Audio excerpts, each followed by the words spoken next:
कल प्रसंग चल रहा था, श्री देवर्षि नारद जी भक्ति तरुणी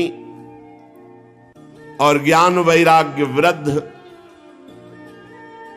उनकी वृद्धावस्था दूर करने के लिए देवर्षि नारद जी ने वेदांत ध्वनि, वेद ध्वनि, गीता गायन, कोई प्रभाव नहीं पड़ा। आकाशवाणी हुई कि आपको इनके वृद्धावस्था के दूर करने का उपाय संत शिरोमणि जन बताएंगे। वो महान सत्कर्म का अनुष्ठान करोगे तो ये यौवन अवस्था को प्राप्त हो जाएंगे।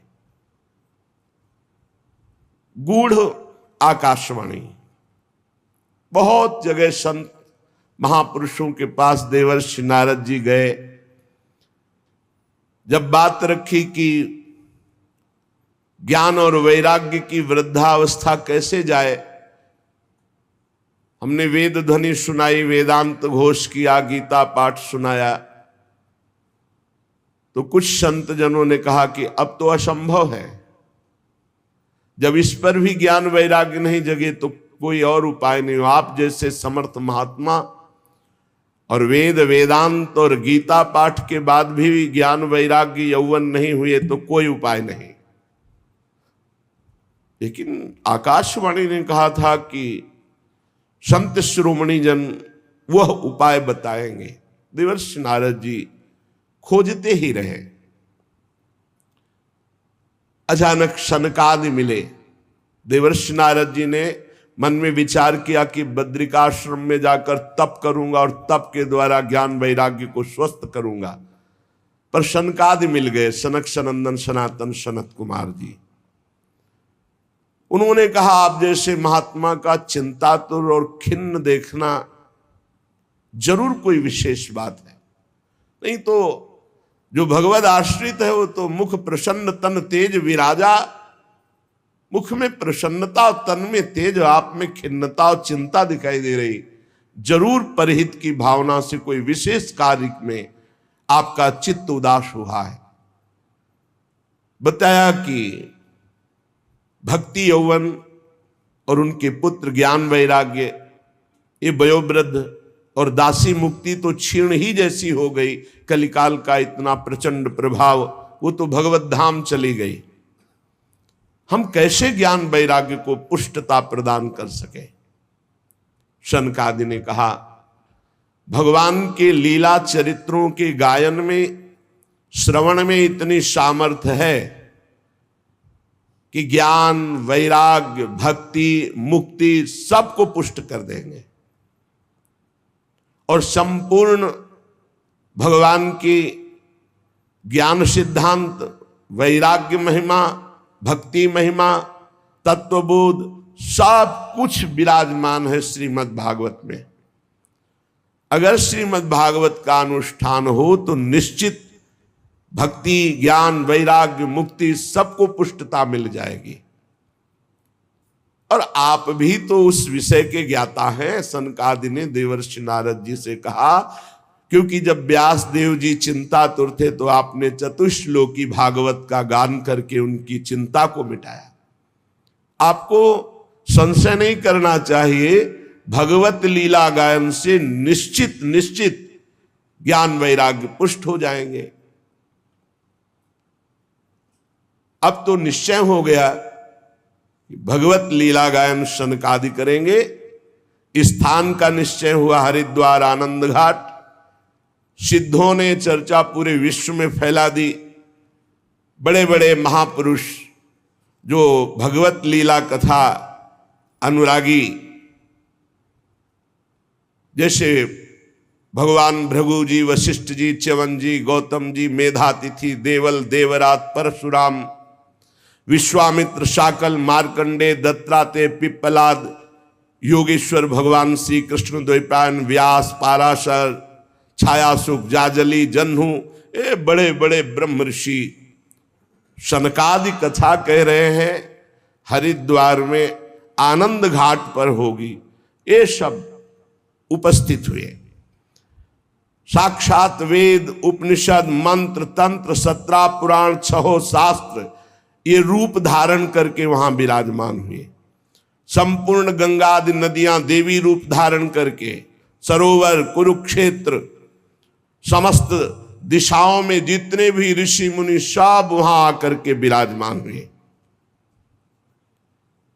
श्री कृष्ण परायण सनक सनंदन सनातन सनत कुमार चारों को दिव्य आसन में उच्च आसन पर विराजमान किया गया। समस्त श्रोताओं ने सनकादि की वंदना की। श्रोताओं में सबसे आगे वैष्णव जनों को बैठाला गया, फिर विरक्त, फिर सन्यासी, फिर ब्रह्मचारी, फिर और भी ऋषिगण। एक और देवता, एक और वेद उपनिषद शास्त्र मूर्तिमान होकर, एक और गंगा आदि देवियां, फिर उनके पीछे आगंतुक भक्तजन, जो भी स्त्री पुरुष भगवत कथा के लोभी जन थे, वो वहां आकर विराजमान हुए। बड़ी जोर से शंख ध्वनि हुई, जय जयकार नमस्कार। देवता लोग विमानों में चढ़कर पुष्पों की वर्षा किए। जे भी सनकादि ने भगवत लीला चरित्र प्रारंभ किया, ते ही सबके देखते देखते वहीं बीच में ही भक्ति ज्ञान वैराग्य बड़े तेजस्वी होकर के विराजमान हुए। इसमें 18,000 श्लोक हैं, 12 स्कंद हैं। परमहंस श्री सुखदेव जी इसके प्रवक्ता हैं। प्रधान श्रोता राजा परीक्षित जी हैं। जब अनंत जन्मों के पुण्यों का योग बनता है तो संसार चक्र से भटकते हुए जीव को सत्संग मिलता है, और जब वो सत्संग में भगवत चर्चा सुनता है तो निश्चित इसी जन्म में उसे भगवत प्राप्ति हो जाती है। बड़े भाग पाइब सत्संगा, बिना ही प्रयास हुई भवभंगा। बहुत से शास्त्र हैं, बहुत से पुराण हैं, बहुत से मार्ग हैं। कहां तक चलोगे? किस किस मार्ग में चलोगे? जीवन बहुत थोड़ा है, शाम तक जिए कि ना जिए कोई भरोसा नहीं। इसलिए भगवान का नाम और भगवान के लीला चरित्र, इनको पकड़ लो। गोस्वामी तुलसीदास जी ने कहा, जितनी साधना है सब जीरो है। अंक है भगवान का नाम। अगर नाम नहीं है तो 0 रखते जाओ, उसका ज्यादा कोई महत्व नहीं बनता। और अंक लिख दो 1, फिर 0 तो 10, फिर 1 0 तो 100, फिर 1 0 तो 1000, फिर 1 0 तो 10,000। हर शून्य का महत्व बढ़ता चला जाएगा। ऐसे ही अंक है नाम। नाम जप करते हुए जो साधना बने बढ़िया, और कोई साधना न बने तो चिंता की बात नहीं। नाम जप और लीला चरित्र गायन श्रवण निश्चित भगवत प्राप्ति। जिसके घर में रोज नाम कीर्तन होता है और थोड़ी ही देर सही, आधा घंटे ही सही, भगवत चर्चा होती है, भगवान की लीलाओं का गायन होता है, वो घर घर नहीं रहता, वो तीर्थ हो जाता है। उस घर के सारे पाप नष्ट हो जाते हैं। कल आपने सुना था, जो कंठी धारण किए हैं, तिलक लगाए हैं, नाम जप करता है, भगवान की चर्चा सुनता है, भगवान का शरणागत है, भूत प्रेत पिशाच राक्षस यमदूत कोई भी उसे नहीं सता सकता है। इतनी सामर्थ्य शरणागति पे है, भगवत चिन्हों को धारण करने से है। हजारों अश्वमेध यज्ञ, सैकड़ों वाजपेयी यज्ञ, इनका फल एक तरफ, और जो पूरी की पूरी श्रीमद् भागवत 18,000 श्लोक सुन ले तो उस श्रीमद् भागवत के फल की श्रवण की समानता ये हजारों अश्वमेध और सैकड़ों वाजपेयी यज्ञ नहीं कर सकते हैं। क्यों? क्योंकि भागवत सुनने वाला सीधे भगवत धाम जाएगा, और यज्ञ भोक्ता स्वर्ग को भोगने के बाद फिर यही मृत्यु लोक में आएगा। ए तपोधनो, जब तक मन लगाकर भगवान की चर्चा नहीं सुनी जाती, तभी तक हमारे मन में पाप रहते हैं, शरीर में पाप रहते हैं। और जब हम मन लगाकर भगवान की चर्चा सुनते हैं तो हमारे मन में निष्पाप निर्मलता आ जाती है, और निर्मल मन में भगवान का वास है। निर्मल मन जन सो मोहि पावा, मोहि कपट छल छिद्र न भावा। गंगा जी स्नान करने से बाह्य पवित्रता फिर धीरे धीरे मानसिक पवित्रता की तरफ गति होती है। लेकिन यदि भगवत लीला चरित्र सुना जाए तो बाह्य और आंतरिक दोनों पवित्रता हो जाती है। भगवान नाम जप किया जाए, भगवत लीला चरित्र सुना जाए तो सवाभ्यंतर शुचि, वो बाह्य और अभ्यंतर दोनों से पावन हो जाता है। इसलिए श्री कृष्ण लीला कथा अमृत की समानता न गंगा, न गया, न काशी, न पुष्कर, न प्रयाग कोई नहीं कर सकता। जिसको इसी जन्म में भगवत प्राप्ति की इच्छा है तो एक श्लोक ही सही, एक श्लोक ही गायन करे, कोई भी एक श्लोक याद कर ले। ये श्रीमद् भागवत का ही श्लोक है। कृष्णाय वासुदेवाय हरये परमात्मने प्रणत क्लेश नाशाय गोविंदाय नमो नमः। एक श्लोक अगर रोज गाया जाए जीवन में तो उसकी दुर्गति नहीं होगी। एक श्लोक या तस्मात् शास्त्रम प्रमाणम। अगर आधा श्लोक भी उच्चारण कर दे तो निष्पाप रहेगा पूरे जीवन। जो प्रणव का जप करता है, गायत्री अनुष्ठान करता है, पुरुष सूक्त गायन करता है, वेदों का स्वाध्याय करता है, द्वादशाक्षर मंत्र जप करता है, भगवान सूर्य की आराधना करता है, प्रयागराज में संगम में स्नान करता है, संवत्सर रूप काल, ब्रह्म ऋषि, अग्निहोत्र, गौ सेवा, द्वादशी तिथि, तुलसी सेवन, बसंत ऋतु, ये सब जो, और एक भगवान का नाम जप करके लीला चरित्र सब महान हो गए। बुद्धिमान वही है कि ये जन्म हमारा व्यर्थ न जाने पावे, सनकादि कहते हैं। जो पुरुष अहर्निश भगवान का नाम जप करता है, अहर्निश निरंतर महिमा है। जो अहर्निश निरंतर तैल धारावत अखंड चिंतन में चल रहा है नाम, और जहां भगवान की चर्चा होती, जैसे प्यासा आदमी दौड़ के जाता है, बावरों सो रस में फिरे खोजत नेह की बात, बावरा में कहां भगवत चर्चा हो रही, और जाके वहां शांत एक चित्त होकर बैठकर भगवत चर्चा सुनता है।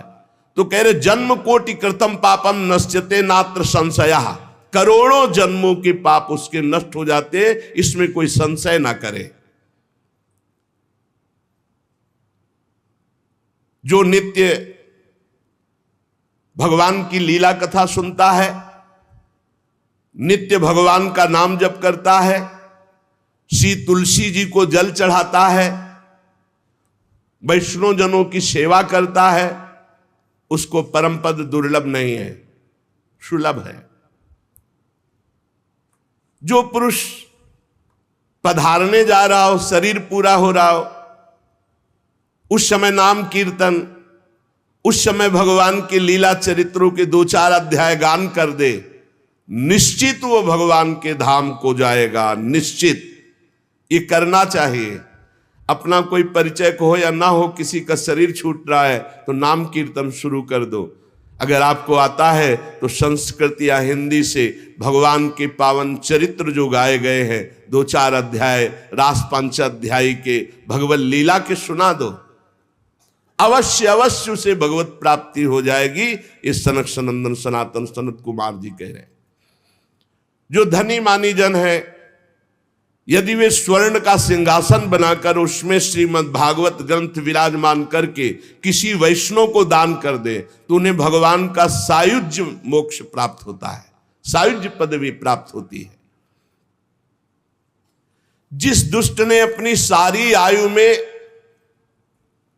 कभी न नाम जप किया है, न कभी लीला कथा सुनी, कोई भागवतिक कार्य नहीं किया, तो उसका जीवन व्यर्थ चला गया।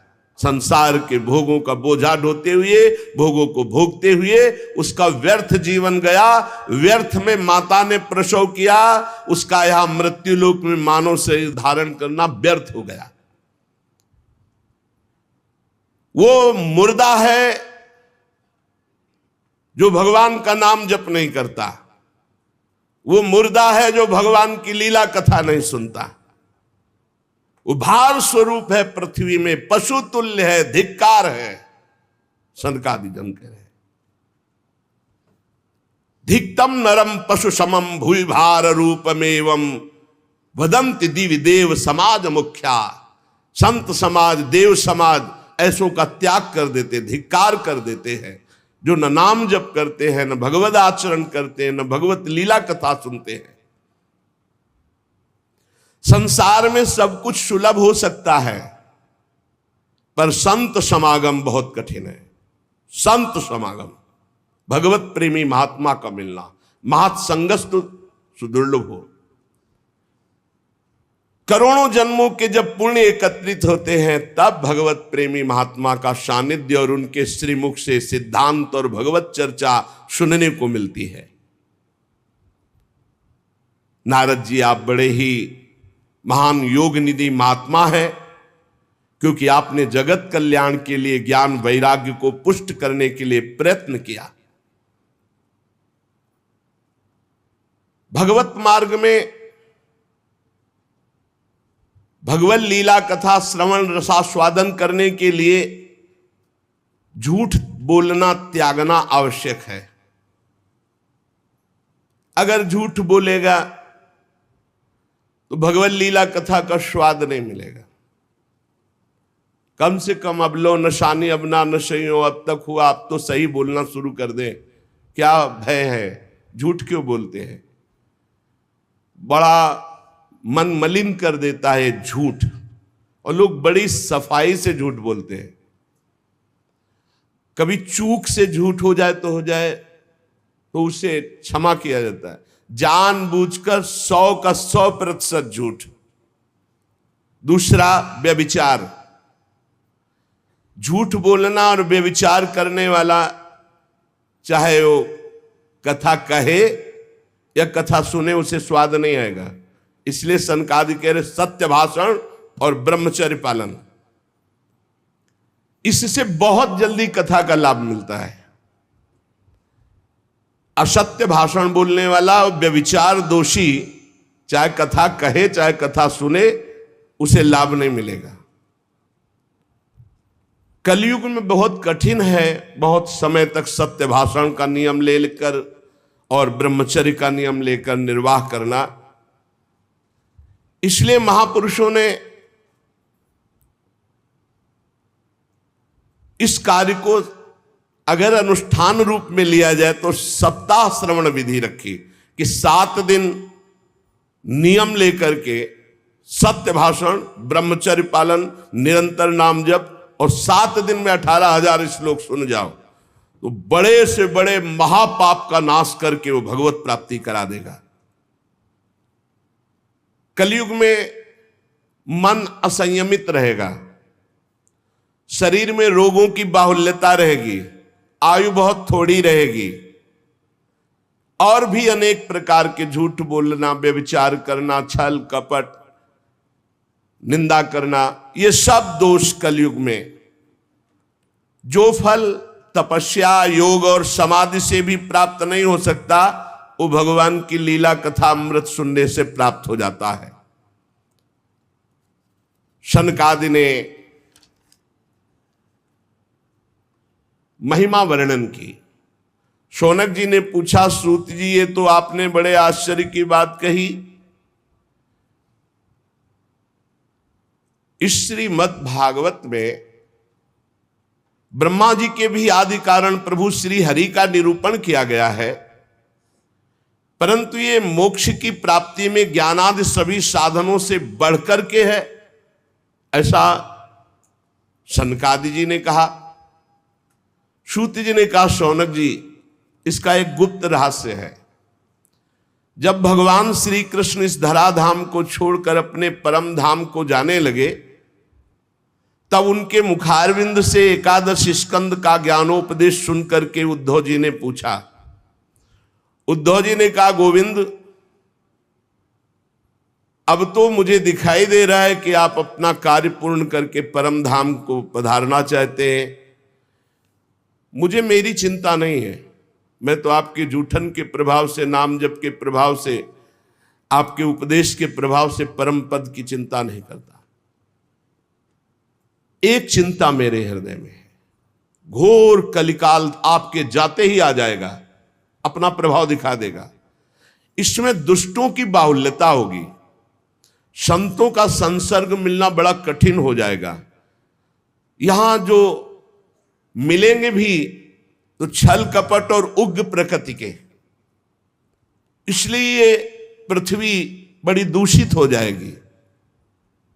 कमल नयन, आप जा रहे हैं, फिर यहां कल्याण कैसे होगा, सबका मंगल कैसे होगा? साधुओं पर आपका बहुत प्रेम है, इसलिए हमारी प्रार्थना है कि यहां से आप मत जाइए। भगवान आपका ही एक निराकार रूप है, आप ही चिदानंद रूप है, आपने हम भक्तों के लिए रूप धारण किया, इसलिए आप मत जाइए। आपके जाते ही कलयुग इतना तांडव फैला देगा, सब पापाचरण में रत होने लगेंगे। इसलिए प्रभु, हम मेरी प्रार्थना पर विचार कीजिए। प्रभास क्षेत्र में उद्धव जी के वचन सुनकर भगवान ने उद्धव जी की बात पर विचार किया और भगवान अंतर्ध्यान हुए और श्रीमद् भागवत में विराजमान हो गए। भागवत में देखते देखते उद्धव जी के श्रीमद् भागवत के अक्षरों में प्रवेश कर गए और आवाज हुई कि आज से श्रीमद् भागवत को मेरा साक्षात वांग्मय स्वरूप समझो। मैं अपनी संपूर्ण ज्ञान वैराग भक्ति शक्तियों के साथ श्रीमद् भागवत के अक्षरों में विराजमान हूं। इसलिए ये श्रीमद् भागवत साक्षात कृष्णमयी है, कृष्ण मूर्ति है। जो भागवत का दर्शन करेगा, भागवत को सुनेगा, उसके समस्त पाप नष्ट हो जाएंगे और निश्चित वो भगवत प्राप्ति करेगा। कलयुग में तो अन्य साधनों को बहुत बुरी तरह मलिनता में भर दिया कलयुग ने। इस कलिकाल में कोई ऐसा धर्म नहीं बचा जिसे कलयुग ने ग्रस्त ना लिया हो, और कोई ऐसा मनुष्य नहीं बचा जो दुख, दरिद्रता, दुर्भाग्य, चिंता, शोक इनमें डूब न रहा हो। दुख, दरिद्रता, दुर्भाग्य, चिंता, शोक डूब न रहा हो। कोई ऐसा नहीं दिखाई दे रहा जो काम क्रोध पर विजय प्राप्त कर सके। तो इस भगवान की माया से पीछा छुड़ाना बड़ा कठिन है। इसीलिए भगवान अपनी संपूर्ण शक्ति के साथ श्रीमद् भागवत में विराजमान हो गए। जो भगवान की चर्चा सुनेगा निश्चित माया मुक्त हो जाएगा। सूत जी कहते, शौनक जी, जिस समय सनकादि मुनीश्वर इस प्रकार भगवत चर्चा की महिमा बखान रहे थे, उसी समय तरुणावस्था को प्राप्त ज्ञान और वैराग्य और भक्ति ही श्रुतौ तौ तरुणौ गृहीत्वा प्रेमैक रूपा सहसा विरासीत। श्री कृष्ण गोविंद हरे मुरारे नाथेति नामानि मुहुर्वदन्ति। सभा के बीच में ज्ञान, भक्ति, वैराग्य प्रकट हो गए और जोर जोर से गाने लगे। अपने लोग भी 2-4 बार गाते हैं, ओ श्री कृष्ण गोविंद हरे मुरारे, हे नाथ नारायण वासुदेव।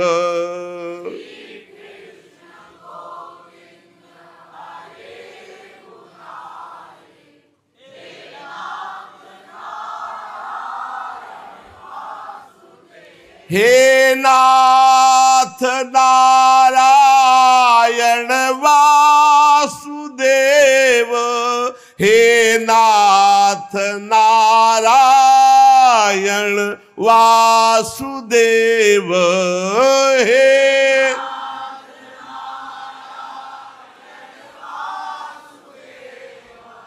हे नाथ नारायण सुदेव, श्री कृष्ण गोविंद हरे मुरारे, हे नाथ नारायण वासुदेव, श्री कृष्ण।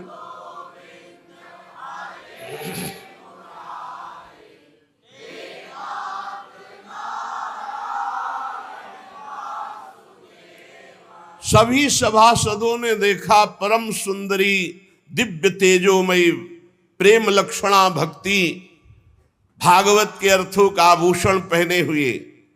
सब मुनिजन आश्चर्य हो, यह ऐसा तेजमय स्वरूप ज्ञान वैराग्य भक्ति का।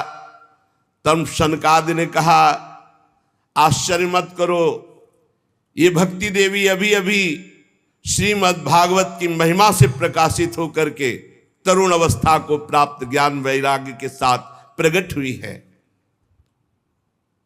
अपने पुत्रों सहित विनम्र होकर के भक्ति जी ने सनत कुमार जी से कहा।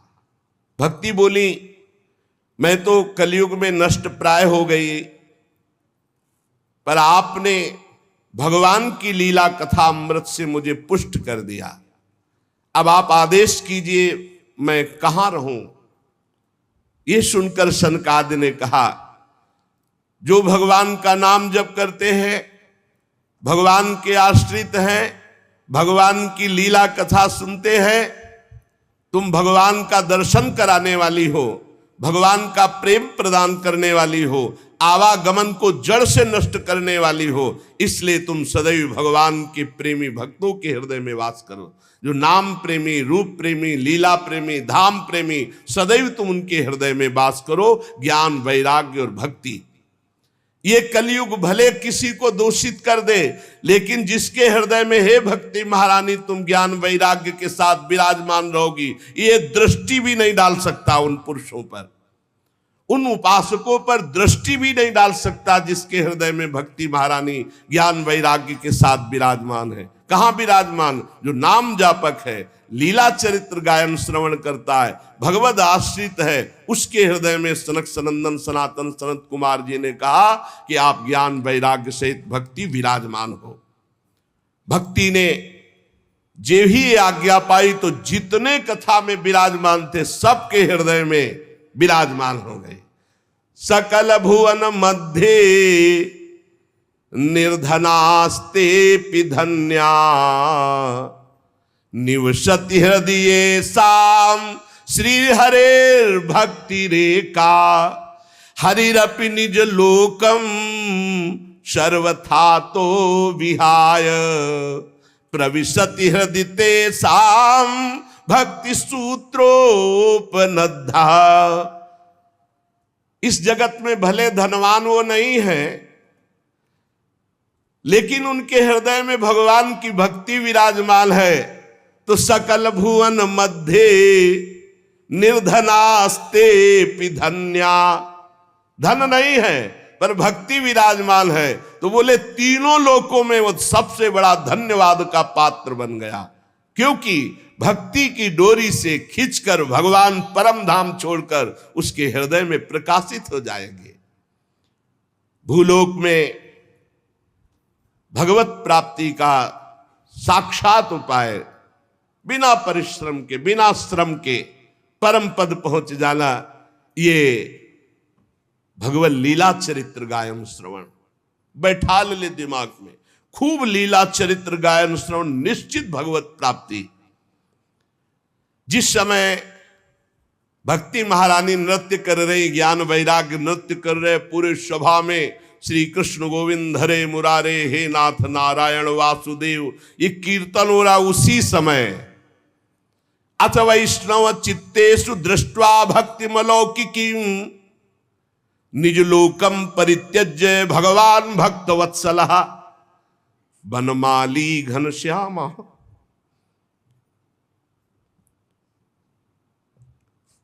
पीतवासा मनोहर कांची कलाप रुचिरो लसन मुकुट कुंडल त्रिभंग ललितश्चारु कौस्तुभेन विराजिता कोटि मनमथ लावण्यो हरिचंदन चर्चिता परमानंद चिन्मूर्ति मधुरो मुरलीधर आविवेश सुभक्तानां हृदयान्यमलानि च। उसी समय देखा कि सबके बीच में श्री चरणों तक लटकती हुई बनमाला, सिर पर मोर मुकुट, कानों में कुंडल, ललित त्रिभंगी, अधरों पर वर्षी, नेत्रों में करुणा, वक्षा स्थल में कौस्तुभ मणि, श्रीअंगों में हरिचंदन चर्चित। क्या सुंदर रूप, मानो करोड़ कामदेवों की रूप माधुरी को छीन लिया गया हो। परमानंद चिन्मूर्ति,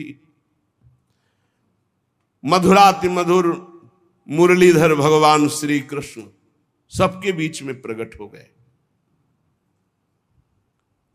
सब सभा खड़ी हो गई, शनकादि भी खड़े हो गए।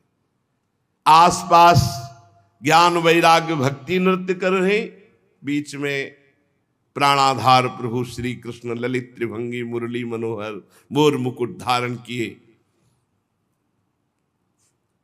अभी तक जो गुप्त रूप से दिव्य सिद्ध थे वो भी प्रकाशित हो गए। बड़े बड़े भगवान के निज पार्षद लीला परिकर उद्धव आदि प्रहलाद, ये जो बड़े बड़े महापुरुष थे ये सब प्रकट हो गए।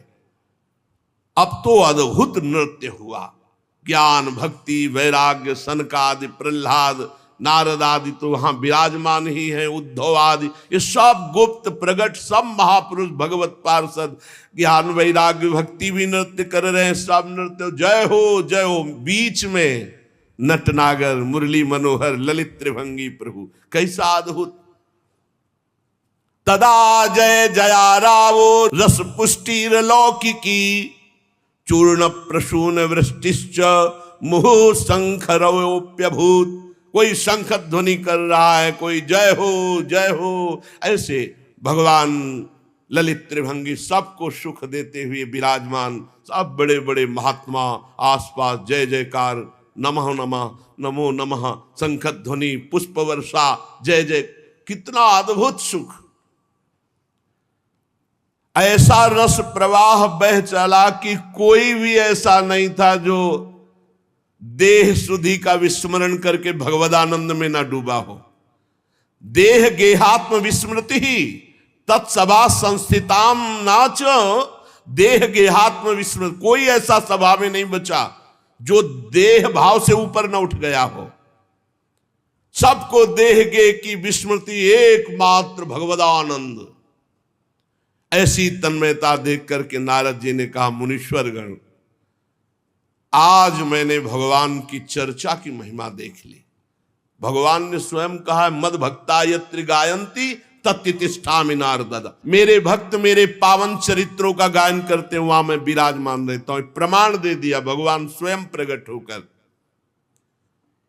इसमें संदेह नहीं कि कलिकाल में चित्त की शुद्धि के लिए भगवान की लीला कथा से बढ़कर और कोई साधन नहीं है।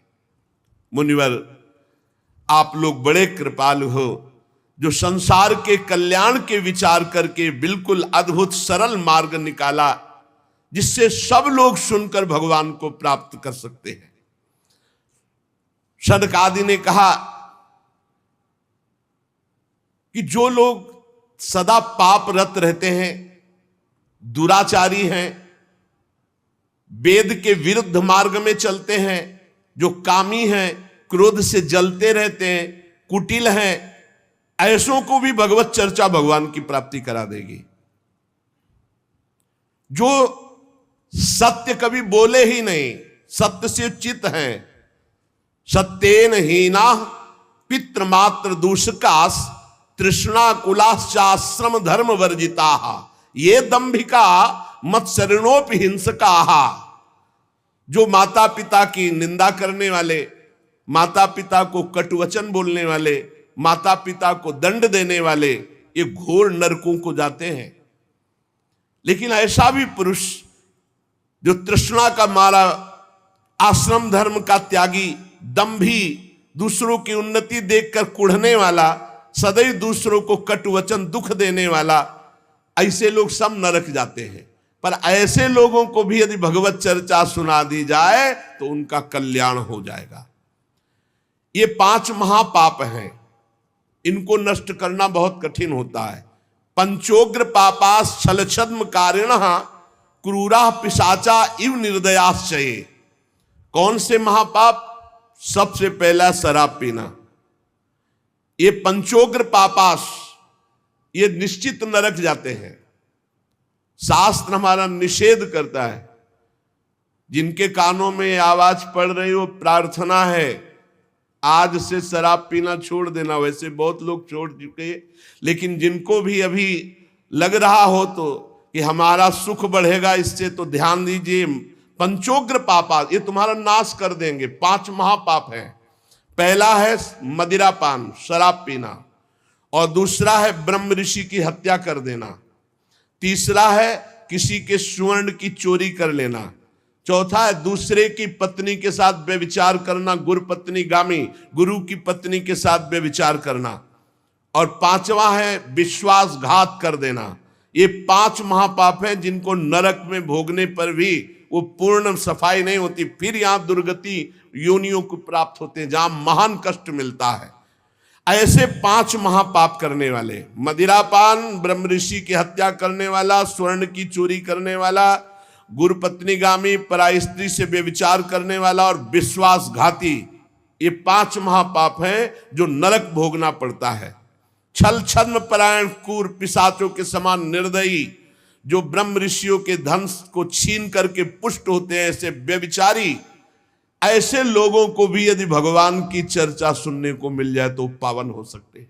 इनको भी भगवान की लीला कथा अमृत सुनने को मिल जाए, किसी कारण से इनको जबरदस्ती, प्यार से, दुलार से, रिश्ते संबंध के बल से कैसे भी इन्हें सत्संग में ले आया जाए, इन्हें भगवत चर्चा सुनाई जाए, तो निश्चित इनकी बुद्धि परिवर्तित होगी, इनका कल्याण हो जाएगा।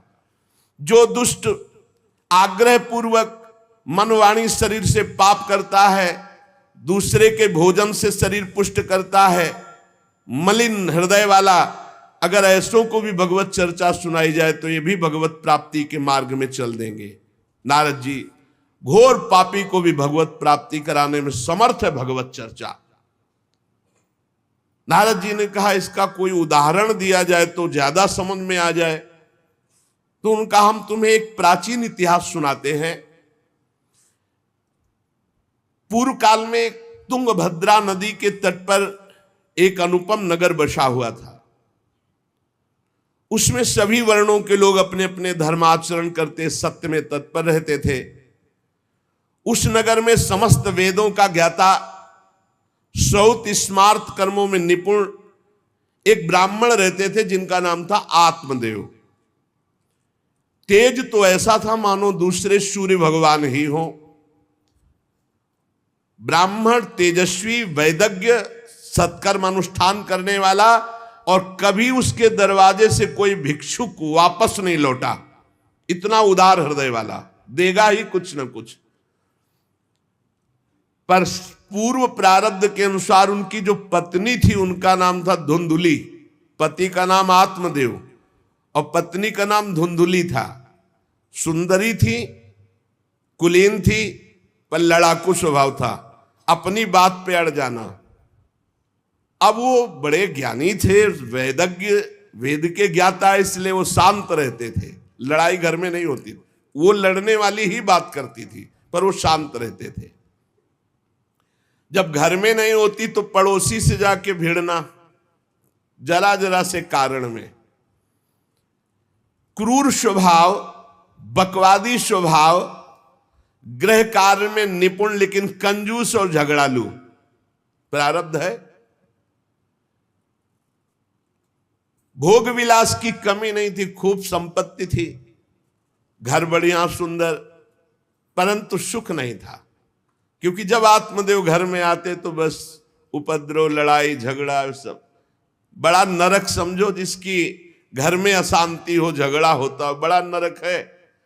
चैन से नमक रोटी खाए, प्यार से जीवे तो गृहस्थी धन्य। और खूब बढ़िया सब व्यवस्थाएं हैं, पर कलह, अशांति, मन नहीं मिल रहा एक दूसरे, ये बहुत धीरे धीरे अवस्था डल गई। कोई संतान ही नहीं हुई। बड़े बड़े पुण्य कर्म किए, खूब दान पुण्य किया, लेकिन संतान नहीं हुई। अब वो ब्राह्मण बड़े चिंतातुर हुए आत्मदेव की, जिसके संतान न हो तो फिर उसको पिंडदान कौन करेगा। गृहस्थी में विचार होता, कुल परंपरागत चलाने वाला तो कोई होना चाहिए। अब वो बड़े चिंतातुर हुए, हर उपाय करके हार गए थे। तो एक दिन उनके मन में आया कि एकांत जंगल में चलते हैं और अपने प्राणों को त्याग देते हैं, क्योंकि घर में जाओ तो कलह है, न कोई संतान है। अब क्या, सब कुछ करके देख लिया, बुढ़ापा आ रहा है, पुत्र तो हुआ नहीं, तो कम से कम पुत्र होता तो कुल परंपरा चलाने, अब क्या। वो ऐसी भावना में थे कि जीवन व्यर्थ है, जंगल को चल दिए। उधर एक सरोवर में प्यास बुझाने के लिए एक महान संत आ रहे थे। जब कोई धर्मात्मा पुरुष दुखी होता है तो भगवान अव्यक्त रूप से संतों से मिला देते हैं। वो सन्यासी महात्मा थे। ब्राह्मण देखा कि वो जब जल पी चुके तो जाके साष्टांग दंडवत किया, शास्त्रों का ज्ञान था, हाथ जोड़कर खड़े हो गए।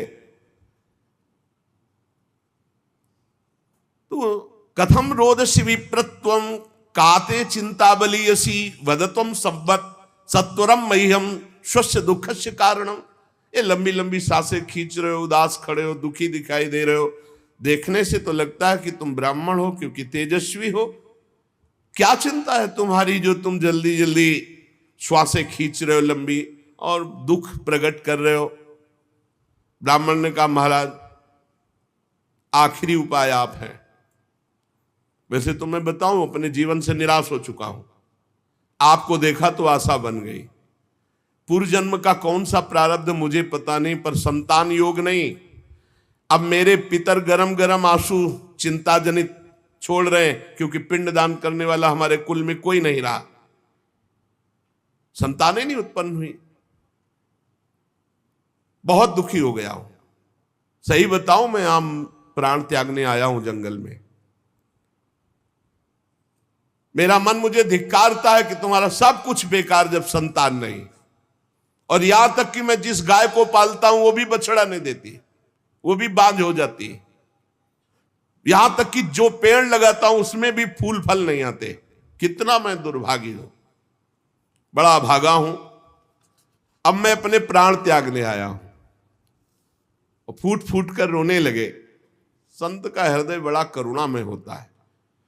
संत चाहे तो नवीन प्रारब्ध तत्काल रच सकते हैं, क्योंकि भगवान के भजन में अपार सामर्थ्य है। उन्होंने अपनी दिव्य दृष्टि से देखा, कहा, आत्मदेव ब्राह्मण, पुत्र का मोह तो छोड़ दो, आप विवेक का आश्रय लो, भजन करो। मैं तुम्हारी रेखा को देख रहा हूं, एक जन्म नहीं 7 जन्म तक कोई संतान है ही नहीं। देखो, संतान के पीछे मत पड़ो। राजा सगर, महाराज अंग, बड़े बड़े संतान में बहुत दुख भोगे हैं। अब तुम भजन करो। जंगल में निकल आए, भजन करो, संतान की आशा छोड़ो। ब्राह्मण ने कहा कि मुझे उपदेश नहीं, ये उपदेश नहीं, सब पढ़ा हूं, मुझे पुत्र चाहिए, पुत्र दो, नहीं मैं आपके सामने अभी प्राण त्यागता हूं, मुझे पुत्र चाहिए।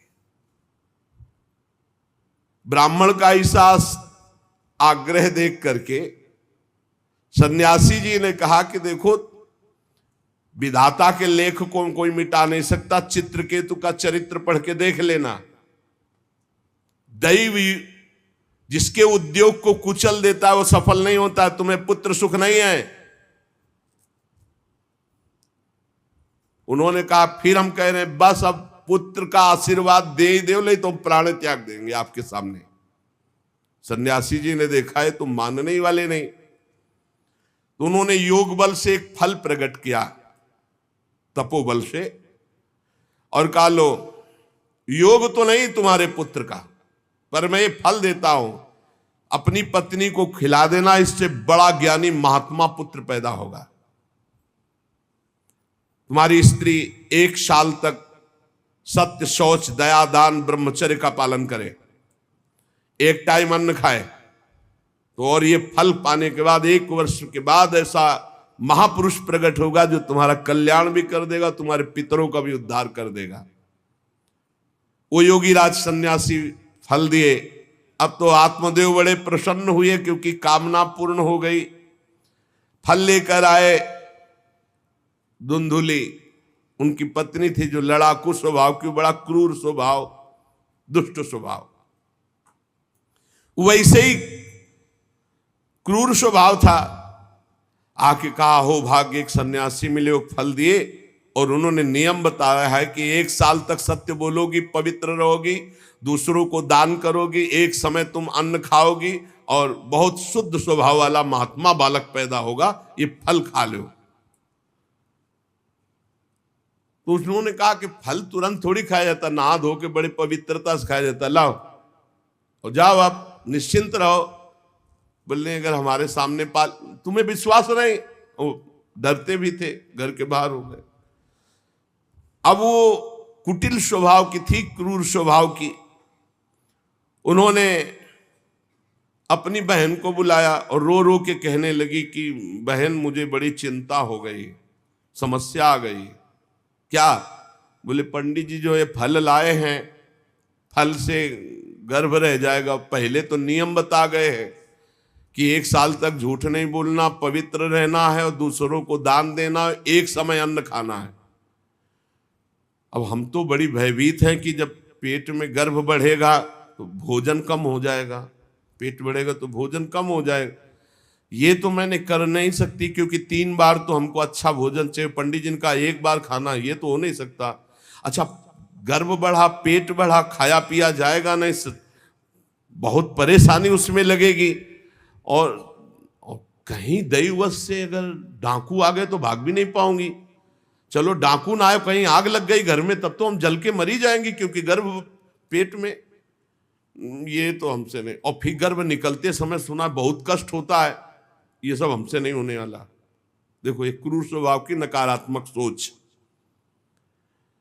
और कहीं प्रसव काल में गर्भ टेढ़ा हो गया तो हम तो मरी जाएंगे, ये तो हमसे नहीं होगा। और अगर गर्भ हमारा बड़ा होने लगा और घर में ननद आ गई तो सब माल मता समेटती रहेगी, हम तो कुछ लड़ ही नहीं पाएंगे क्योंकि लड़ने लायक नहीं रहेंगी। ये सब विचार करके उसका, ये सब हमसे नहीं होने वाला। तो उनकी बहन ने कहा सोच क्यों करती हो? ठीक इसी समय हमें अनुभव हुआ है 2-4 दिन में, इसी महीने में, कि हमारे पेट में है, तुम हमारे पति को धन दे देना और गर्भवती का नाटक करो, और जब हमारे बच्चा होगा हम तुम्हारे यहाँ पहुंचा देंगे, और हम अपने यहाँ शोरगुल कर देंगे, बच्चा मर गया, कौन देखने आता है, और पति को पैसा दे देना। हाँ ये तो बढ़िया बात रही, बढ़िया विधान बन गया, जैसे को तैसे मिले तो बढ़िया विधान बन गया। तू गर्भवती का नाटक कर आज से कि फल पा लिया और मैं गर्भवती हो गई, मैं अपने बालक को मरा घोषित कर दूंगी, और ये जो फल लाए हैं इसकी परीक्षा के लिए जो गऊ है उसको पवा दो। जैसा उनकी बहन ने कहा था वैसे धुंधुली ने सब कर दिया।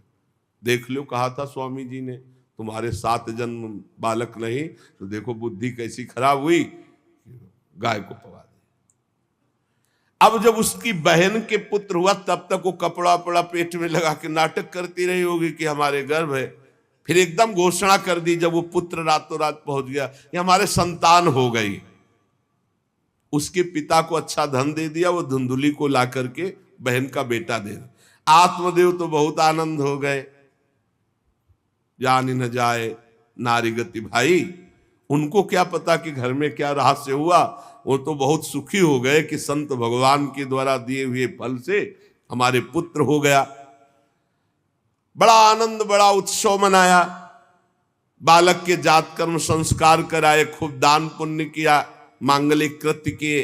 धुंधुली ने अपने पति से कहा कि पता नहीं क्या कारण, मेरे वक्षस्थल में दूध तो है नहीं, और अभी नया बालक है, बिना मां के दूध के जीवित नहीं रहेगा, तो हमारी बहन के बालक हुआ था पधार गया है, उसको बुला ले क्या? अरे उन्होंने कहा बिल्कुल बुलाओ, हम और पैसे देंगे, स्वागत करेंगे, हमारा बच्चा पुष्ट होना चाहिए। बहुत बुद्धि लगाते हैं क्रूर स्वभाव के लोग, कैसा एकदम फिट कर लिया विधान।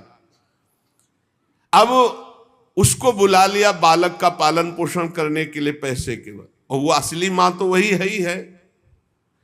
पुत्र की रक्षा के लिए जो जो कहा आत्मदेव ने वो सब स्वीकार कर लिया। 3 महीने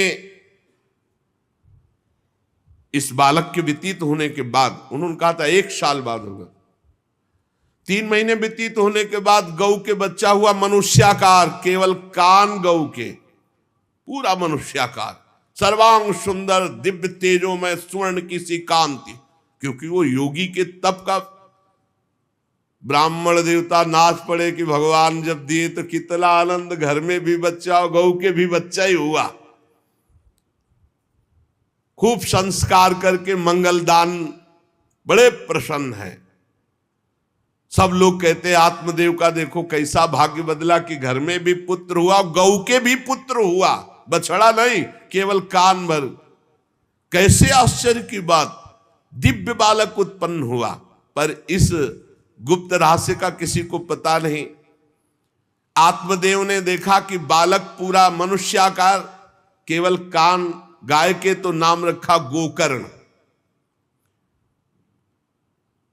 और धुंधुली ने किसी शास्त्रीय पद्धति से नहीं, अपनी पद्धति से, हमारा नाम धुंधुली तो हमारे लड़के का नाम होगा धुंधकारी, उसका नाम रखा धुंधकारी।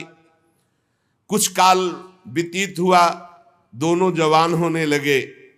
गोकर्ण में पूर्ण वैदिक सिद्धांत, धर्म पूर्वक, बड़े ज्ञानी महात्मा, और धुंधकारी पूर्ण दुष्ट। शौचाचार का तो नाम भी नहीं था पवित्रता का धुंधकारी में। खान पान पशुओं वाला, क्रोध नाक में चढ़ा, गंदी वस्तुओं से प्यार करने वाला, बहुत ही गंदा स्वभाव। चोरी बचपन से, द्वेष, पीट देना, लड़ाई करना, ये उसका चलते स्वभाव। दूसरों के खेती में आग लगा देना, घरों में आग लगा देना, गौशाला में आग लगा देना। जैसे किसी का बालक खेल रहा है, आसपास देखा कोई, उठाया कुएं में फेंक दिया, बड़ा दुष्ट स्वभाव। और बड़ा हुआ हिंसक स्वभाव, अस्त्र शस्त्र धारण करके, जैसे कोई अंधा जा रहा है तो आओ बाबा तुम्हें रास्ता बता दो, कुएं में जाके ढकेल देता है। बहुत ही गंदा स्वभाव, दुष्ट स्वभाव। अब वो शिकार करने लगा पशुओं का और मांस खाने लगा। जहां आत्मदेव कितनी पवित्रता से, वहां दुष्ट कितना। अब धीरे धीरे व्यभिचार करने लगा, वैश्याओं से संपर्क रखने लगा। संपत्ति थी ही, सारी संपत्ति वैश्याओं को। एक दिन पिता ने कहा आत्मदेव ने कि तुम्हारे आचरण इतने आसुरी प्रभाव के, हमें लगता है कि तुम हमारा सर्वनाश करने के लिए प्रकट, ये क्यों करते हो? तो खूब गिरा गिरा के मारा आत्मदेव को। सन्यासी की बात अब याद आई कि तुम्हारे भाग्य में पुत्र सुख नहीं है, खूब मारा आत्मदेव को। जब इतनी जोर से मार रहा था तो थोड़ी तो दया आई कि पति है, बचा ले। तो धुंधुली गई, तो फिर धुंधुली की दम जम के पिटाई की। अब वो तो राक्षसी स्वभाव, और घर के जितने जेवर बर्तन सब उठा के बेच दिए, वैश्यागामी हो। अब जब सारी संपत्ति स्वाहा, खाने को भी नहीं, तो धुंधुली बैठ के रोती। रोना इससे तो अच्छा कि मैं बांझ रह जाती। दुष्टता की ना, पति ने जब तुम्हें एक दिव्य फल दिया था, खाना चाहिए था। मैं कहां जाऊं, कौन मेरा सहयोग करे, बड़ी विपत्ति, बड़ा दुख, न खाने को न पीने को, अतरे दिन पिटाई करता धुंधकारी, आत्मदेव की भी और धुंधुली की भी। पिता बैठ के रो रहे थे, मैं सन्यासी की बात मान जाता तो गोकर्ण जी आए और उन्होंने कहा, पिताजी आप जैसे विद्वान पुरुष को ऐसा शोक करना उचित नहीं। तुम शास्त्र के ज्ञाता हो, तुम्हें चाहिए कि संसार की असारता का तो थोड़ा विचार करना हो। ये दुख रूपी मोह में फंसकर आप एक अज्ञानी पुरुष की तरह रो रहे हो, पिट रहे हो। पिताजी क्या शास्त्रों में नहीं पढ़ा, पुत्र किसका, धन किसका, पत्नी किसकी, शरीर किसका? ये मोह के कारण अज्ञानी जन रात दिन दीपक की तरह जल रहे। पिताजी न सुख इंद्र को है, न चक्रवर्ती राजा को है, सुख है तो एकांत में भगवान का भजन करने वाले को है। ये देखो गोकर्ण, ये मुंचा ज्ञानम प्रजारूपम मोह तो नरके गति। ये नरक जाने वाली बात, पुत्र के मोह में फंस करके आप छोड़ो इसे, आपका शरीर नष्ट हो जाएगा। इसलिए मेरी प्रार्थना मानो, आज से निकलो घर से और वन में जाओ, भगवान का चिंतन करते हुए जीवन व्यतीत करो। गोकर्ण जी के वचन सुनकर आत्मदेव वन में जाने के लिए तैयार हो गए। उनका बेटा आज तक तो कभी वन में तपस्या भजन किया नहीं, बड़ा शरीर से राग है, क्या करूं, कैसे भगवत प्राप्ति करूं? तो देहे स्थिमान रुधिरे भिमतिम त्यजत्वम जाया सुतादिषु सदा ममतां विमुंच पश्यानिशं जगदिदं क्षणभंग निष्ठं वैराग्य राग रसिको भव भक्ति निष्ठा धर्मं भजस्व सततं त्यज लोक धर्मान् सेवस्व साधु पुरुषान् जहि काम तृष्णाम् अन्यस्य दोष गुण चिंतन मासु मुक्त्वा सेवा कथा रसमहो नितराम पिबत्वम। संत समागम कभी व्यर्थ नहीं होता। देखो संत समागम का फल है गोकर्ण जी। गोकर्ण जी ने कहा, पिताजी जिस शरीर को आप मैं मान रहे हो, आप मैं नहीं हो। ये शरीर हड्डी मांस रुधिर का पिंड है, इसे आप मैं मानना छोड़ दें। आपकी स्त्री, आपका पुत्र, ये कभी आप मत माने। ये आपके नहीं थे, न पहले और न बाद में, बीच में भास रहे कि आपके हैं। ये संसार रात दिन नाश को प्राप्त हो रहा है, क्षण भंगुर है। किसी भी कोई वस्तु में ममता मत करो, यहां कुछ स्थायी नहीं है, सब नष्ट होने वाला है। बस एकमात्र वैराग्य रस के रसिक होकर भगवान की भक्ति में लग जाओ। कैसे भक्ति करे? धर्मम भजस्व सततम, सदैव धर्म का भजन करो। कौन सा धर्म? बोले त्यज लोक धर्मान, लोक धर्म का त्याग करके भागवत धर्म का आश्रय लो। भागवत धर्म का आश्रय कैसे प्राप्त होगा? बोले सेवस्व साधु पुरुषान, सदैव संत पुरुषों का संग करो, उनकी सेवा करो। उनके संग से, उनके वचनों से, उनकी कृपा से तुम्हारे हृदय में भागवत धर्म का परिचय जागृत हो जाएगा, तुम महाभागवत हो जाओगे। पर संतों का सेवन करने के लिए जो सबसे बड़ा दोष है, काम और तृष्णा, ये नई संतों के पास टिकने देती। इसलिए जही काम तृष्णाम, कामना और भोगे हुए भोगों को जो भोगने की इच्छा, तृष्णा, इनका त्याग करके संत संग करो। और जब संत संग होने लगे तो सावधान हो जाओ। अन्यस्य दोष गुण चिंतन मासु मुक्त्वा, दूसरे के गुण दोषों का चिंतन न करके श्री भगवान का चिंतन करे, भगवान की सेवा करे, भगवान की कथा लीला सुने, तो उसको नित्य भगवत धाम की प्राप्ति हो जाती। हे पिताजी, शरीर से मैंपन छोड़ दीजिए और शरीर संबंधियों से मेरापन छोड़ दीजिए और भागवत धर्म का आश्रय लेकर संत समागम कीजिए। सदैव संतों की सेवा, भगवत सेवा, नाम जप, लीला कथा, श्रवण, गायन, इसी से भगवत प्राप्ति हो जाएगी। बस उसी समय गोकर्ण को मन से प्रणाम करके कि भगवान गुरु रूप से इसी रूप में आकर मुझे उपदेश दे रहे हैं, उसी समय आत्मदेव जी ने तो घर छोड़ दिया और वन की यात्रा की। 60 वर्ष की आयु हो चुकी थी, पर ज्ञान था शास्त्रों का। बड़ी निष्ठा से अपनी बुद्धि को समेटा संसार से और रात दिन भगवान के चिंतन में लगा दिया। भगवान के चिंतन और भागवत के 10वें स्कंद का रोज पाठ पूरा, जो भागवत का 10वां स्कंद हो श्री कृष्ण लीला चरित्र से भरा हुआ है, पूरा पाठ और निरंतर नाम जप, इसके प्रभाव से श्री कृष्ण चंद्र की प्राप्ति हुई गोकर्ण जी के उपदेश से आत्मदेव की। अब जब पिता वन को चले गए तो और छूट, वैसे मानता तो था ही नहीं पर और छूट हो गई। अब धुंधकारी ने उठाई लाठी डंडा, जो धुंधुली की डट के पिटाई की और कहा बता धन कहाँ है। अब जितना धन था तो सब ले गए। फिर जलती हुई लकड़ी लुकाठी, उससे बता धन कहाँ है। किसी तरह वो छूट पाई तो भागते हुए जाकर कुएं में गिरकर अपने शरीर को नष्ट कर दिया कि रोज की पिटाई से अच्छा एक बार दुर्गति को प्राप्त हुई। धुंधुली दुर्गति को प्राप्त हुई, पति आत्मदेव श्री कृष्ण चंद्र को प्राप्त हुई। योगनिष्ठ गोकर्ण जी ने जब देखा कि धुंधकारी का आतंक बढ़ रहा है तो उन्होंने छोड़ दिया। जो ज्ञानी पुरुष होते प्रपंच नहीं स्वीकार करते, उनको कोई सुख दुख इससे नहीं, उदासीन भाव से तीर्थ यात्रा को निकल गए। धुंधकारी ने 5 वैश्याओं को अपने संग में रखा, सब नौजवान वैश्याएं। अब उनके लिए पशुओं का मांस चोरी करके उनकी मनोकामनाएं पूरी करना। बुद्धि भ्रष्ट थी, आचरण भ्रष्ट थे, क्रूर कर्मा। एक दिन उन वैश्याओं ने कहा कि हमको तो हार नहीं पहनाया आज तक, कामना होती है। अब 5 को हार लाने के लिए तो बहुत रुपया चाहिए। मौत की भी उसको कोई भय नहीं रह गई थी।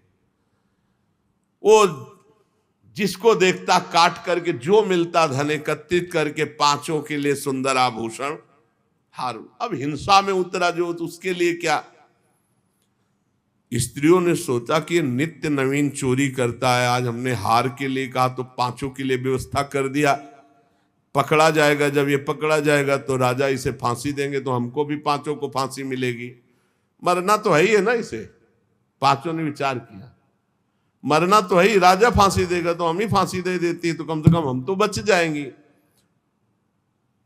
बुरे कर्म का बुरा ही परिणाम होता है, कुछ भी कोई कर ले। धुंधुली कुएं में शरीर त्याग करके दुर्गति को प्राप्त हुई। ये जब जिन वैश्याओं के लिए प्राणों की बाजी लगा करके सब कुछ ला रहा, जानते उनका प्लान क्या बना कि ये चोरी करता है, पकड़ा जाएगा, फांसी की सजा होगी, मारा ही जाएगा। और जब ये पकड़ा जाएगा तो हम भी पकड़ी जाएंगी, तो फांसी की सजा इसको होगी तो वही हम दे देती हैं, तो हम तो बच जाएंगी और सारा धन लेके रात्रि में निकल लेंगी 5 ने गुप्त रूप से ऐसा संकल्प बना लिया। धुंधकारी सो रहा था, 5 गए। अब 5 हैं, हाथ पैर 4 ही तो है, पैर 2 और 2 हाथ, 4 उसमें लग गए और एक जो है रस्सी से पूरा चारपाई पे बांध दिया। और जब उसकी आंख खुली तो रस्सी गले में डाल करके फांसी लगा रही पड़े पड़े। पर वो बहुत पापी आदमी, जल्दी मरने वाला तो था नहीं, खूब गला दबाया। अब बड़ी चिंता हुई वैश्याओं को कि अगर मरेगा नहीं तो हमें काट डालेगा ये। तो रसोई से जो कोयला जला हुआ आग था उसके मुंह में भर बगार बगार के शमशी से, अरे पापी की बहुत दुर्गति होती। दहकते हुए अंगारे उसके मुंह में और खूब कस के गला दबा, छटपटा कर पीट पीट के मार डाला धुंधकारी को। और उसके शरीर को वहीं घर में एक गड्ढा बना के 5 ने गाड़ दिया। और वो सारा माल मता पैसा सब कुछ उनको पता था। स्त्रीणाम नैतु विश्वासम दुष्टानाम कारेत बुधा विश्वासे यह स्थितो मूढ़ा सदुखई परिभूयते। शास्त्र कहता है जो व्यभिचारिणी दुष्ट स्वभाव वाली, जो केवल अर्थ पर दृष्टि रख करके धर्म का त्याग करने वाली है, स्त्रीणाम नैतु विश्वासम दुष्टानाम कारेत बुधा, ऐसे दुष्ट आचरण, चाहे स्त्री चाहे पुरुष, ऐसे दुष्ट आचरण वाले को कभी विश्वास में नहीं, विश्वास पात्र नहीं बनाना चाहिए।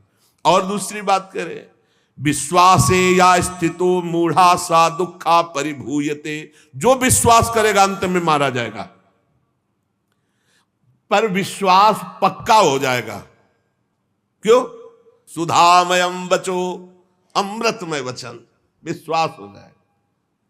सुधामयम बचो यासाम कामिनाम रसवर्धनम, हृदय में काम रसवर्धन, हृदयम क्षुरधाराभाम प्रिय को नाम योषिताम। बहुत सावधान, उन दुष्ट स्त्रियों ने बहुत तरह से मार मार करके धुंधकारी, मुंह में अंगारा, गले में रस्सी, मार डंडों से मार मार के मार डाला, बहुत बुरी तरह मारा धुंधकारी को। अब जब दिन में निकलना चाह तो लोग, आज धुंधकारी नहीं देखा, बोले प्रीतम किसी कार्य से बाहर गए हैं, और असर लगाकर पांचों माल मत्ता लेके भाग गए। बहुत सावधान। संघृत्य वित्तम तायाता कुलटा बहुभर्तिका धुंधकारी बभूवात महान प्रेतः कुकर्मतः। जो कई पुरुषों से सहवास करती हैं या कई स्त्रियों से जो सहवास करता है, ऐसा अपवित्र हो जाता है कि उसके छूने मात्र से पुण्य नष्ट हो जाते हैं। फिर तो उनके संग से ही रह रहा था, उसे वैश्या उसे ही कहते हैं। उन वैश्याओं के संग से सारे सुकृत नष्ट हो चुके थे, महान पाप का स्वरूप हो गया था, और वो सब भाग चुकी थी। तो धुंधकारी को भयंकर प्रेत योनि की प्राप्ति हुई, प्रेत योनि, भयंकर प्रेत योनि। अब वो बवंडर रूप, जो चक्रवात जैसे बवंडर देखते हो ना, वो रूप धारण करके दसों दिशाओं में भटकता। और प्रेत को स्वयं से पानी पीने के लिए कोई सुविधा नहीं, ऐसा नहीं नदी के किनारे रह रहा तो पानी पी लेगा, वो किसी को पकड़ेगा तब उसके द्वारा जो उसको पानी पिलाया जाएगा वो उसको मिलेगा। ऐसे पानी नहीं पी सकता, ना कुछ खा सकता है, ना कहीं विश्राम कर सकता है। वो बस हा दई चिल्लाता हुआ, रोता हुआ भटकता है। प्रेत योनि बड़ी भयानक होती है। जब तीर्थ यात्रा करके गोकर्ण जी लौटे तो सुना कि धुंधकारी का लापता और मार डाला गया। तब उन्होंने फिर गया गए और वहां पिंडदान किया धुंधकारी के लिए भी। बड़े महात्मा थे गोकर्ण, श्राद्ध किया और काफी तीर्थों में मंत्रानुष्ठान किया कि इसका कल्याण हो जाए। ये सब करके लौट आए अपने पिता आत्मदेव के घर में। रात्रि में कोई देख ना पावे इसलिए सीधे अपने घर में गए और शयन किया। और वहीं गड़ा था धुंधकारी, प्रेत आत्मा बन के वो मड़रा रहा था। वही प्रेत आत्मा ऐसे को नहीं छूती जो भगवान का भजन करते। देखो, अब जे धुंधकारी ने देखा कि गोकर्ण आए हैं तो उसको तसल्ली हुई कि महात्मा हमारा कल्याण कर देगा। और वो प्रकट हुआ, भेड़ा बना। धुंधकारी पहले भेड़ बना बड़ा, और ऐसे गोकर्ण जी ने देखा कि दरवाजा तो बंद था, भेड़ कहां से आ सकता है। तुरंत भैंसा बन गया, तुरंत इंद्र रूप धारण कर लिया, भयावा, प्रिय, ऐसे कई रूप बदल तब उन्होंने कहा ये विपरीत अवस्था, इसका मतलब ये प्रेत है। क्योंकि ऐसी विपरीत निंदनी और बंदनी दोनों रूप धारण कर रहा है, दुर्गति को प्राप्त हुआ प्रेत आत्मा है। वो डरने वाले तो थे नहीं, ज्ञानी महात्मा थे। गोकर्ण ने कहा, कस्तो मुग्र तरो रात्रौ कुतो या तो दशामिमाम किंवा प्रेता पिशाचो वा राक्षसो शीत संसना। कौन है तू? प्रेत है, पिशाच है, राक्षस है, क्या है? ये क्या नाटक कर रहा है? कभी भेड़ बनता, कभी भैंसा बनता, कभी इंद्र बनता, कभी ये रूप। कौन है तू? ये अधोगति को प्राप्त कैसे हुआ तू? गोकर्ण जी डरे नहीं। अगर सच्चा महात्मा न हो तब तो भयभीत हो जाए। गोकर्ण जी सच्चे महात्मा है।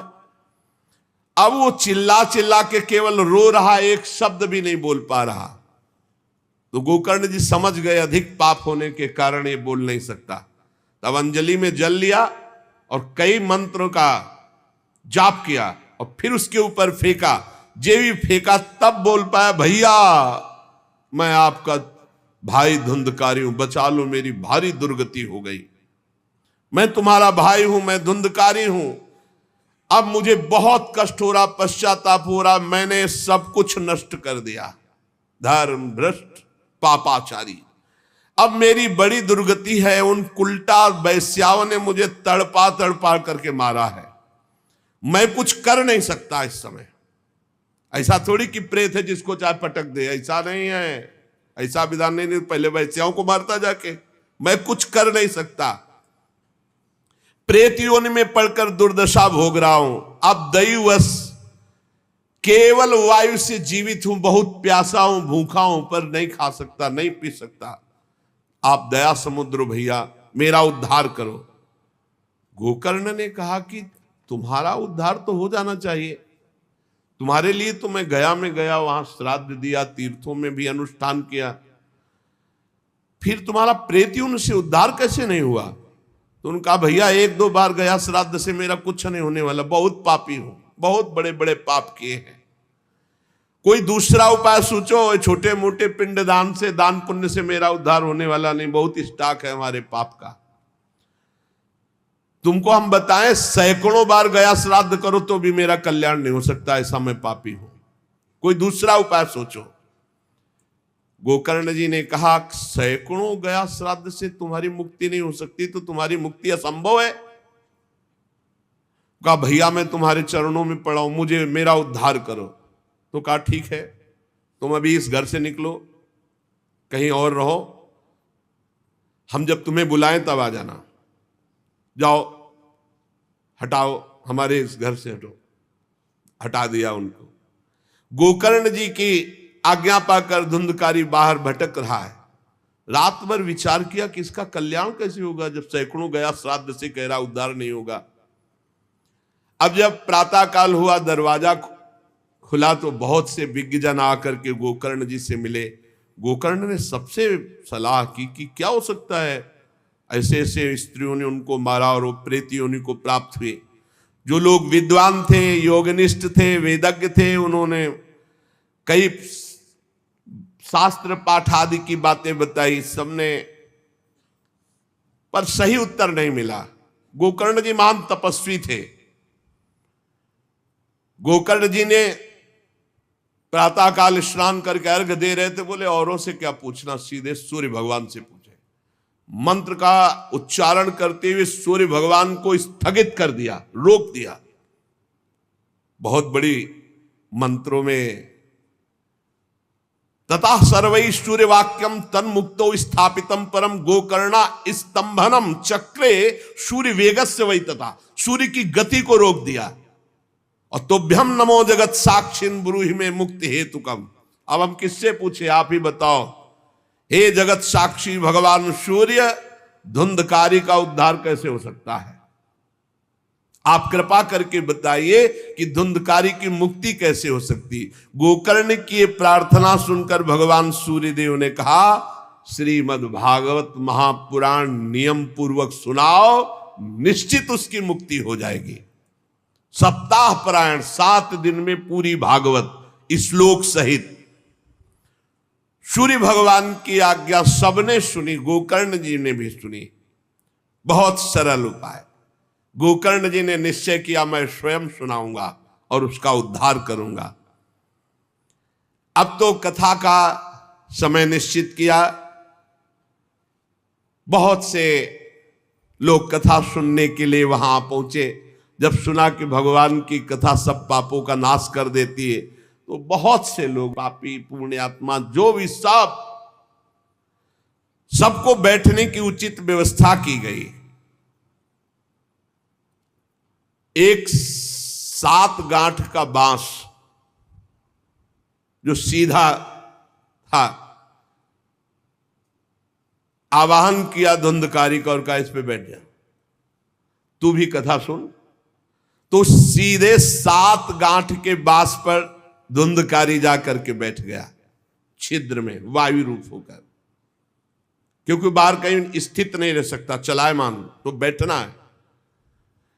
गोकर्ण जी ने एक वैष्णव को मुख्य श्रोता बनाया और प्रथम स्कंद से स्पष्ट स्वर में कथा सुनानी प्रारंभ की, श्लोक और अर्थ। सायंकाल को विश्राम दिया तो एक बड़ी विचित्र बात हुई। सभासदों के देखते देखते एक बांस में तड़ तड़ की आवाज हुई, एक गांठ फट गई। दूसरे दिन कथा हुई, दूसरी गांठ, तीसरे दिन तीसरी गांठ, 7 दिनों में 7 गांठें फाड़ करके धुंधकारी परम पवित्र दिव्य रूप भगवत पार्षद रूप धारण करके प्रकट हो गया। धुंधकारी का श्याम वर्ण पीतांबर धारण के, तुलसी की माला, सिर पर मनोहर मुकुट, कानों में कमनी कुंडल, सामने आकर गोकर्ण को प्रणाम किया और कहा भाई अब मैं भगवत पार्षद बन गया, प्रेत योनि से मुक्त। 7 दिन में भयंकर पापात्मा धुंधकारी श्री भगवान की चर्चा सुनने के कारण भगवत स्वरूप हो गया। ओहो कितना प्रेत पीड़ा मैं सह रहा था, एकमात्र श्री कृष्णचंद्र जी की लीला कथा सुनने मात्र से मैं भगवत स्वरूप हो गया हूं। भैया मैं कैसे आपका उपकार करूं? मैं निंदनीय से निंदनीय पाप कर्म करने वाला कैसा उज्जवल स्वरूप प्राप्त कर लिया। भला मोह पूर्वक लालन पालन करने वाले शरीर को जो हष्ट पुष्ट करते हैं, उन्होंने भगवान का नाम जप नहीं किया, चर्चा नहीं सुनी, तो जीवन किस काम का? इसके पोषण के लिए पाप कर्म कर रहे हो और वृद्धावस्था आने वाली परिणाम में दुख, रोगों का दुख, भोगों की कामना का दुख, क्या क्या दुख, इसकी क्या गति होगी? गाड़ दिया जाएगा या जला दिया जाएगा। ऐसे मनुष्य शरीर को प्राप्त करके भगवत प्राप्ति नहीं की तो जीवन व्यर्थ चला गया। अरे जो अन्न प्रातः काल पकाया जाता है दूसरे दिन सड़ जाता है, उसी अन्न से इस शरीर का पोषण होता है, 6 घंटे में मल बना के निकाल देता है। ये शरीर कहीं अविनाशी है क्या? नाशवान शरीर है। जो लोग भगवान की कथा से वंचित है, भगवान का नाम जप नहीं करते, वो बुदबुदे जीवों में मच्छरों के समान जीवन उनका है, जन्मे मरे किस काम के। भला देखो जिस बांस में मैं बैठा था तो बांस की गांठ फट गई, क्या भगवान की कथा सुनने पर चित्त की गांठ नहीं नष्ट हो जाएगी, जड़ चेतन की ग्रंथ? इसलिए धन्य है वो जो भगवान की कथा सुनने में अपना समय व्यतीत करते हैं।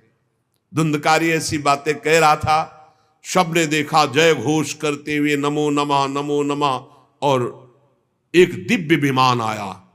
भगवान वैकुंठ नाथ के पार्षद मंडलाकार तेजो में विमान, और सबके देखते देखते कहा धुंधकारी आओ, और वो दिव्य पार्षद रूप विमान पे चढ़ा। जब विमान पे चढ़ के जाने लगा तो गोकर्ण जी ने रोक दिया, रुको, ये क्या? कथा तो शास्त्रों लोगों ने सुनी, तो आपको शास्त्रों विमान लाना चाहिए और सबको बैठाल कर ले जाना चाहिए, क्योंकि हमारे सुनाने में कोई भेद नहीं था और ये सुन भी सब ध्यान से रहे थे। तो भगवत पार्षदों ने कहा आपके सुनाने में कोई भेद नहीं था, पर सुनने में भेद हो गया है, श्रवण भेद हो गया। ये उपवास करके बिना कुछ खाए पिए रात दिन कथा का ही चिंतन करता रहा, मनन करता रहा, इसके कारण इनको भगवत पार्षद रूप मिला जा रहे। और ये कथा सुना भर है, मनन नहीं किया, मनन विषयों का हुआ, इसलिए ये विमान पे नहीं। ये निराहार रहकर 7 दिन में चर्चा सुनता और रात भर उसी का चिंतन करता, उसके प्रभाव से परम पद का अधिकारी हुआ। इसलिए जो मननहीन हैं, जिनको गुरुवचनों पर विश्वास नहीं है, जो कथा में चित्त की एकाग्रता नहीं है, वो फल भेद हो गया। वो भगवान के दिव्य धाम में एक बार में नहीं जा सकते। गोकर्ण जी आपको तो लेने के लिए स्वयं गोलोक बिहारी आएंगे, यूं कह करके विमान अंतर्ध्यान हो गया, अर्थात चले गए।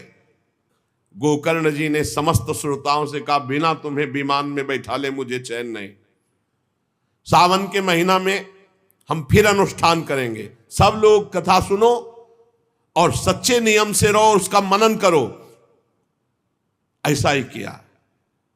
सब लोग उपवास करके, अल्पाहार करके कथा सुने, और जे ही 7 दिन में कथा की समाप्ति हुई तो भगवान के बहुत से पार्षद विमान लेकर आए, और जितने कथा सुनने वाले थे सबको परम धाम ले गए। और भगवान ने गोकर्ण जी को स्वयं गोलोक बिहारी हृदय से लगाया।